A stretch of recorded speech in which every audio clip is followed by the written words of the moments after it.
नमस्कार दोस्तों, good morning. Jain Bhavani classes में आपका फिर से हार्दिक स्वागत करता हूं। दोस्तों, कुछ स्टूडेंटों की डिमांड थी कि रेलवे के अंदर और बिजली बोर्ड विद्युत विभाग के अंदर मैथ और रीजनिंग के दोस्तों कुछ क्वेश्चन थे और वो क्वेश्चन सॉल्व करवाइए। तो आइए दोस्तों, कुछ स्टूडेंटों ने प्रश्न भेजे थे जो एग्जाम के अंदर आए हुए पर्सन है दोस्तों। और दोस्तों, एक आज आपने न्यूज़पेपर पढ़ा होगा, बिजली बोर्ड विद्युत विभाग की दोस्तों वैकेंसी दोस्तों 1512 पोस्टों की जो वैकेंसी वो निकल चुकी है, आप सभी को पता भी होगा। और दोस्तों, जिस स्टूडेंट ने ITI कर रखी है ना, उसके लिए दोस्तों ये नौकरी का वो फॉर्म भर सकता है। दोस्तों, कल एक पर्सन था कोडिंग और डिकोडिंग का, जो कुछ स्टूडेंटों को क्या जो स्टूडेंट मेरे पास पढ़ते हैं ना दोस्तों, उन सब स्टूडेंटों को पर्सन मैंने दिया था जो आपको बोर्ड में सामने दिख भी रहा होगा। ये कोडिंग और डिकोडिंग का पर्सन था दोस्तों, और ये पर्सन कई बार एग्जाम के अंदर आया हुआ पर्सन है। अब दोस्तों, ये पर्सन मैंने सबको दिया, लेकिन इस पर्सन का सही जो उत्तर है ना, सही आंसर, वो मात्र एक स्टूडेंट ने सही उत्तर दिया है, ग्राम विकास अधिकारी ने।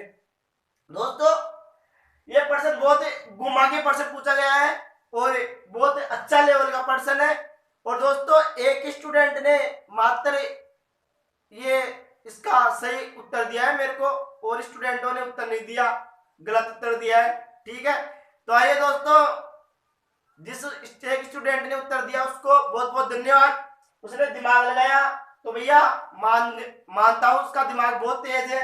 और कोडिंग डिकोडिंग का चाहे कोई सा भी पर्सन हो, अगर ये पर्सन उसने सोल्व कर लिया ना, तो भैया चाहे कोई सा भी पर्सन घुमा के दे, आराम से सोल्व कर लेगा।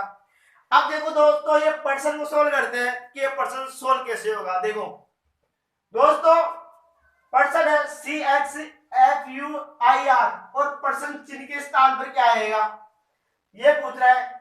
और ऑप्शन के अंदर भी आप देख सकते हो क्या क्या है। अब दोस्तों, स्टूडेंटों के चक्कर ये पड़ रहा है, दिमाग के अंदर है, दिमाग इसलिए घूम रहा है क्योंकि पर्सन के अंदर भी दोस्तों अपोजिट दे दिया, यानी कि उल्टा है ना, और ऑप्शन के अंदर भी उल्टा दे दिया। अब उनके दिमाग खराब हो गया। अरे तो मेरे भाई एक बात बता, अंडा अपोजिट दे दियो और अंडा भी अपोजिट दे दियो, तो मैंने क्या बोला था कि आपको वो दो ही तरीके से प्रश्न पूछेगा, या तो अपोजिट पूछेगा, या एक काम करो आप उनको नंबर दे दो। अब देखो, अब दोस्तों CF और I, यानी कि जो पहले पहले अक्षर है ना, इनको देखो CF और I। अब दोस्तों, C कितने नंबर पे आता है? 3 नंबर पे आता है। F कितने नंबर पे आता है? 6 नंबर पे आता है। I कितने पे आता है? 9 पे आता है। यानी कि इनके अंदर दोस्तों 3 का अंतर आ रहा है। C 3 पे, F 6 पे और I 9 पे। ठीक, अब दोस्तों इस 9 के बाद 3 और जोड़ दो, ये 9 है ना, इसके अंदर 3 और जोड़ दो तो 12 होते हैं। 9 के अंदर 3 जोड़ता हूं, 12 होते हैं दोस्तों। और दोस्तों 12 के अंदर क्या आता है? L आता है। तो भैया L हो गया। अब इस L को देखते ही अपने को पता लग जाएगा कि ये A ऑप्शन बिल्कुल सही हो जाएगा। अब आगे देखो, अब दोस्तों इसके अंदर तो 3 का अंतर था। अब दोस्तों सेकंड X U और R है, X U और R। अब देखो X कितने नंबर पे आता है? 24 पे, और U कितने पे आता है? 21 पे, और R कितने पे आता है? 18 पे। अब दोस्तों इनके अंदर भी क्या है कि माइनस हो रहा है 3 कैसे?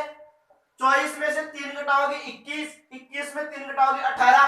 अब दोस्तों 18 में से भी क्या होगा कि 3 घटाना पड़ेगा, तो 18 में 3 घटाओगे तो दोस्तों 15 आएगा, और 15 पे क्या होगा? O होगा। तो भैया अपना उत्तर कौन सा हो गया? L और O हो गया।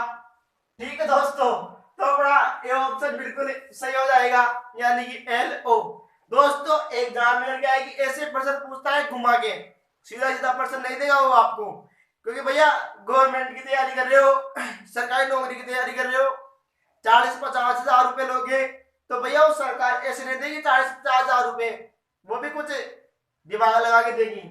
तो देखो ऐसे हो गए पर्सन सोल्व। ठीक है, अब दोस्तों एक और पर्सन है, उस पर्सन को मैं लिख लेता हूं जो एग्जाम के अंदर आया हुआ पर्सन है और कुछ स्टूडेंटों ने वो पर्सन भेजा है और अच्छा पर्सन है, उसको सोल्व करते हैं। उस पर्सन को मैं लिख लेता हूं।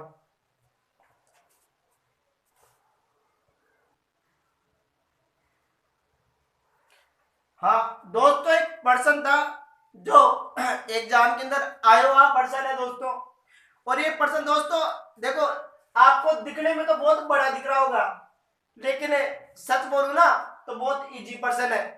और ये पर्सन क्या है, अभी रेलवे एनटीपीसी का एग्जाम हुआ था, उसके अंदर पूछा गया था। और दोस्तों बिजली बोर्ड का एग्जाम हुआ था 2018 के अंदर, उसके अंदर भी ये पर्सन पूछा गया था। अब दोस्तों पर्सन को पढ़ो, ये पर्सन वैसे देखा जाए तो रीजनिंग का पर्सन है और मल्टीपलिटी यानी कि दिमाग का पर्सन है। दोस्तों देखो पर्सन क्या बोल रहा है, पर्सन को आराम से समझो।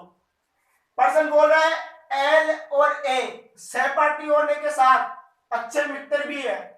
एल और ए है यानी कि दो सहपाठी है, सहपाठी का मतलब साथ पढ़ते हैं और एक अच्छा दोस्त भी है, फ्रेंड भी है, अच्छा चौका बढ़िया। ठीक, और 30 छात्रों की कक्षा में एल के 10 मित्र है, यानी कि कक्षा के अंदर 30 छात्र है, कक्षा का मायने 30 छोरा छोरी है। ठीक, बी का मायने एल का जो है 10 मित्र है, यानी कि एल जो है एल, बी का जो है 10 दोस्त है। ठीक, यह बोल रहे हैं 10 मित्र ऐसे है जो केवल उसी के मित्र है, यानी कि एल का है ना, एल का 10 मित्र यहाँ जो दोस्त जो केवल एल का ही दोस्त है। ठीक, और यहाँ बोल रहे हैं कि 5 मित्र ऐसे है जो एक है, यानी कि 5 दोस्त है एक का है और 10 कुण का है एल का है। ठीक, और जो एक के मित्र भी है, कक्षा में एक के कुल 17 मित्र है।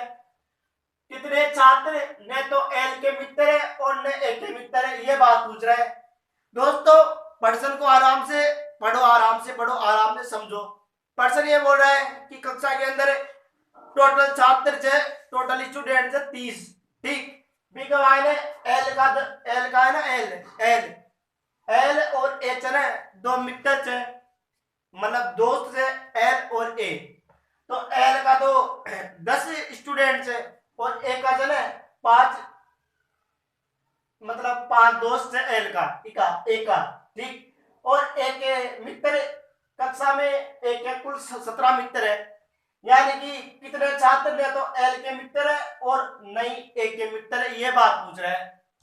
अब देखो दोस्तों एल और ए दोनों सहपाठी होने के साथ साथ अच्छे मित्र है, 30 छात्र है, छात्रों की कक्षा में एल के 10 मित्र है।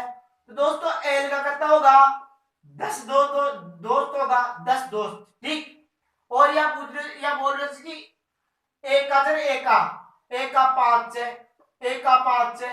ठीक, और तीसरी बात आइए बोल रहे हैं कि एक का है टोटल दोस्त है 17 है। तो एक बात बताओ, एक का दोस्त 5 तो ए होगा है ना, और एक का मायने जने में 13 और जोड़ दू। क्यों जोड़ूला 13 क्यों जोड़ूला, क्यों, क्योंकि यहाँ बोल रहे हैं कि टोटल जो है 17 मित्र है। देखो पर्सन कमाए अंडे एक कुल 17 मित्र है, 17 दोस्त है, इली में 13 और जोड़ दियो क्योंकि टोटल 17 होगा। 5 तो पहले से दे दियो यो, 5 तो बिका पर्सनल दोस्त होला। ठीक, और 17 टोटल दोस्त है। ठीक, तो मैं 13 और जोड़ दीजू तो कितना होगा 17 होगा, और 17 तो काहेगा होगा एक का होगा 17 दोस्त कौन का होगा एक का, और एल का कितना कितना होगा 10 एल का होगा। तो भाई साहब 17 और 10 कितना होगा 27 होगा। अब 27 होगा उनका एल का और ए का, टोटल कितना होगा 27। और जबकि कक्षा के अंदर कितना छात्र है 30 है। अब 27 तो एल का और ए का दोस्त होगा, बचा कितना 3 तो बचा भाई। 27 तो एल और ए के दोस्त हो गए, 30 में से 30 छात्र है कक्षा के अंदर, उसमें से 27 तो दोस्त तो किसके हो गए एल और ए के हो गए, यानी कि एल का 10 होगा और ए का 5 बता रही हो जे, ठीक। और टोटल यह बोल रहे हो कि टोटल जो ए का दोस्त है ना वह 17 है, तो मैं 13 और जोड़ दियो तो 17 और 10 कितना होगा 27 होगा, बचा कतरा 3 बचगा, तो ए 3 गुण का गया, ए 3 चले न तो एल का दोस्त और न ए का दोस्त, ए 3 गुण का दोस्त है हमारा दोस्त है, ठीक। तो आप लोग बी ऑप्शन बिल्कुल सही हो जाओ लोग, ठीक, कि भाई साहब 3 दोस्त बचगा, मैंने तो एल का दोस्त न ए का दोस्त, ठीक, यह बात पूछ रहे थे। और ये प्रश्न दोस्तों कई बार आ चुका है, अच्छा प्रश्न है दोस्तों। प्रश्न देखो एग्जाम के अंदर कैसे भी प्रश्न हो पूछ सकता है, क्योंकि ये कंपटीशन का एग्जाम है। कंपटीशन का मतलब क्या होता है कि दिमाग चेक किया जाता है, और ये दिमाग का ही तो प्रश्न है। अब प्रश्न इतना बड़ा है कि देखते ही आदमी तो एग्जाम के अंदर छोड़ दे लो, ये तो बड़ा प्रश्न है पुण्य आगे लगा लो। अरे भाई प्रश्न का ही पूछ रहे थे, या तो पढ़ तू पहली प्रश्न यहाँ बोल रहे थे कि एल और ए दो सहपाठी है, सहपाठी का मतलब साथ पढ़े थे और सहपाठी होने के साथ अच्छे मित्र है। बी का मान एल का 10 एल चल एल है ना, एल का तो 10 दोस्त है और ए का 5 है, ठीक।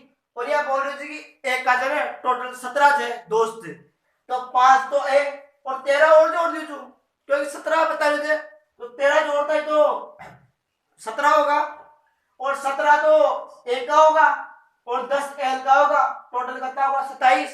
अब बचा कितना टोटल कक्षा में कितना था 30, अब बचा कितना 3।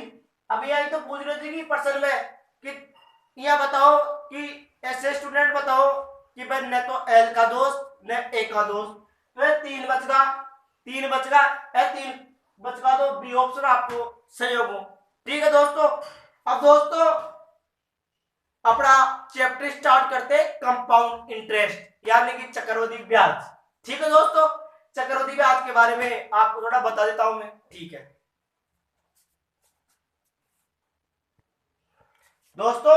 चक्रवृद्धि ब्याज के बारे में बता देता हूं, इसको मैं मिटा देता हूं। ऐसे माँ बाप तो हजारों में मिलते हैं, ऐसे गुलशन तो हजारों में खिला करते हैं। दोस्तों अपना चैप्टर स्टार्ट करते हैं compound interest. Compound interest, compound interest दोस्तों, कंपाउंड इंटरेस्ट। कंपाउंड इंटरेस्ट को दोस्तों इंटरेस्ट इंटरेस्ट यानी कि चक्रवृद्धि ब्याज, चक्रवृद्धि ब्याज, चक्रवृद्धि ब्याज दोस्तों देखो साधारण ब्याज और चक्रवृद्धि ब्याज के अंदर अंतर क्या होता है। साधारण ब्याज के अंदर क्या होता है कि जो ब्याज होता है ना वो हर साल है ना समान होता है, समान होता है हर साल। और चक्रवृद्धि ब्याज के अंदर क्या होता है कि जो ब्याज होता है ना वो हर साल समान नहीं होता, चेंज होता रहता है। कैसे, जैसे मान लो साधारण ब्याज के अंदर आपने 5,000 रुपए किसी को दिए, ठीक है, अब उस पे 500 रुपए ब्याज आ रहा है, 500 रुपए ब्याज आ रहा है, तो टोटल कितना होगा 5500 रुपया होगा, 5500 रुपया होगा, ठीक। अब दोस्तों साधारण ब्याज के मायने 5500 रुपया पर चले हर साल ब्याज चाल लो, हर साल ब्याज चाल लो। लेकिन चक्रवृद्धि ब्याज के अंदर क्या होगा कि जो 55 रुपया थे 5500 रुपया आप पर कहा दोबारा फिर ब्याज चाल लो, अब 5500 रुपया पर दोबारा ब्याज चाल लो, दोबारा ब्याज चाल लो। यानी कि चक्रवृद्धि ब्याज के अंदर क्या होता है चक्रवृद्धि ब्याज, चक्र का मतलब क्या हुआ चक्र का बड़ा ब्याज, ठीक। तो चक्रवृद्धि ब्याज के अंदर क्या है कि ब्याज अलग अलग होता है, यानी कि 5500 के अंदर दोबारा चलेगा। और जबकि साधारण ब्याज में क्या होगा ये जो 5500 रुपया था भाई 5000 रुपया तो होते दिया कोई ने तो मूलधन हो इन्हें पीली दियो, ठीक। और ऐसा ही पर का होगा साधारण ब्याज का होगा 500 रुपया मान लो 1 मिनट के लिए, भाई 500 रुपया दे ब्याज ले जो 5000 रुपया पर, और 5500 रुपया टोटल मिश्र देना हो, ठीक। अब साधारण ब्याज का मान तो 5500 रुपया पर तो एक ही ब्याज चल लो, यानी कि जो 2 रुपया 3 रुपया सैकड़ों ब्याज चले वो वही चल लो। लेकिन चक्रवृद्धि ब्याज में काय होते हैं कि काय नाम तो 5500 रुपया चले इस पर दोबारा से ब्याज चल लो, यानी 5500 रुपया से फिर पर 2 रुपया से 1 वापस आ लो काय पर 5500 रुपया पर, यानी कि 5500 रुपया पर फिर 2 रुपया को ब्याज चाल लो, यानी कि ब्याज चले चार तो रहे लो, यानी चेंज तो रहे लो। और साधारण ब्याज में काय होते हैं कि ब्याज चले समान रहे होते हैं। अब दोस्तों एक पर्सन लिख लेता हूं, उस पर्सन के आधार पर मैं आपको समझाता हूं, ठीक है।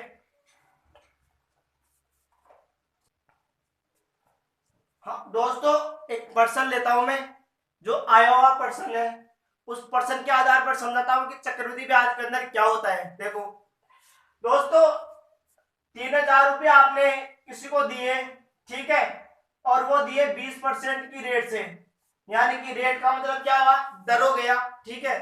और 2 वर्ष के लिए दिए, यानी कि 2 साल के लिए 20% की रेट सु दर सु 3000 रुपया दिया, तो यह पूछ रहे थे कि ब्याज कितना हो लो, ठीक। अब देखो, अब दोस्तों 3000 रुपये से 3000 रुपये से अब 3000 को दिखाई करो कि 20% निकाल लो, 20% निकाल लो, तो प्रतिशत कट गो, कितना बचा 600 रुपया, 600 रुपया बचा, ठीक। अब एक काम करो, अब दोस्तों चक्रवृद्धि ब्याज में तो ब्याज में भी ब्याज लगता है ना, तो इस 600 का भी आप एक काम करो, 2 वर्ष के लिए पूछ रहा है ना, 2 वर्ष के लिए।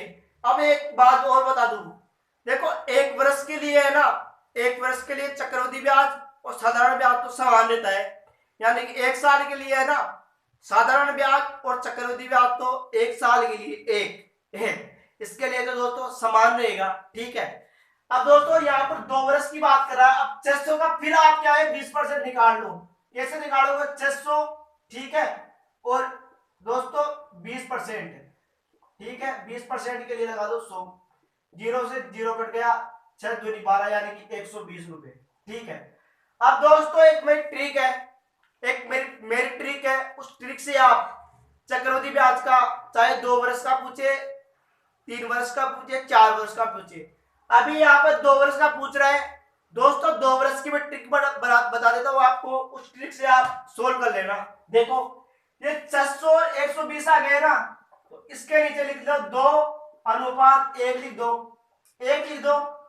अब दोस्तों इनको गुणा कर दो, 600 को गुणा कर दो 6 दूनी 12, यानी कि 1200 रुपए, ठीक है, प्लस 120 को 100 गुणा करोगे तो 120 ही आएगा। अब दोस्तों दोनों को जोड़ दो तो कितने हो गए 1320 रुपए हो गए। 1320 रुपए क्या हो गया, अपना ब्याज हो गया, चक्रवृद्धि ब्याज दोस्तों सीआई हो गया, यानी कि सीआई का मतलब कंपाउंड इंटरेस्ट।